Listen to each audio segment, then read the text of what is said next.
અમારા એટલે હવે વખાણે કર્યા છે અમારા, અમે રજૂ થઈ ગયા છે. તો હવે સત્યમભાઈ મોડું મૂકવાનું થતું નથી અહીંયા. એટલે આપણે જેના માટે થઈને મળ્યા છીએ, થોડો ઈકો ઓછો કરજો. અને આ ગાયકીનો મજબૂત ઓડિયન્સ હોય ને તો એમાં બે જે મજબૂત જોઈએ પાછો. એટલે આપણે મળ્યા છીએ રામાપીર માટે થઈને. હિન્દવો પીર જેને કહેવાય સાહેબ, કે રામા તમારે દેવળે અને ધમકે છે ગુગળના ધૂપ, નરને નારી તમને નમનું કરે, નમે છે મોટા ભૂપ. હે સાહેબ, મોટા મોટા ભૂપને નમવું પડે એવો મારો રામદેવજી મહારાજ છે. તો હવે કદાચ ચોર છે ને બાપુ, ચોરને પોલીસ પકડે ને એટલે ચોર છે ને આમ બે હાથ ઊંચા કરી નાખશે કે ઓલો ફડાકો દેશે, સરેન્ડર કરી નાખશે.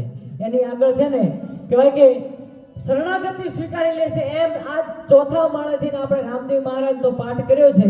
અને અહીંયા આપણે ધરતી માને અહીંયા ખોળેથી બેઠા છીએ, ધરતી માના ખોળે અને રામદેવ પીર મહારાજના ખોળે બેઠા છીએ.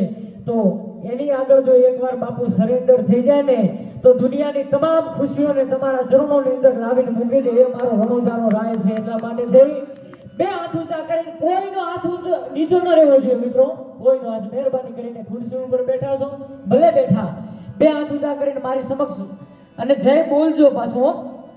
બોલ રામદેવજી મહારાજ કી. આ વચમાં ગેપ થોડો કેમ પડ્યો ખબર? કારણ કે ઓલા ખુરશીઓ ઉપર બેઠા છે ને વારંવાર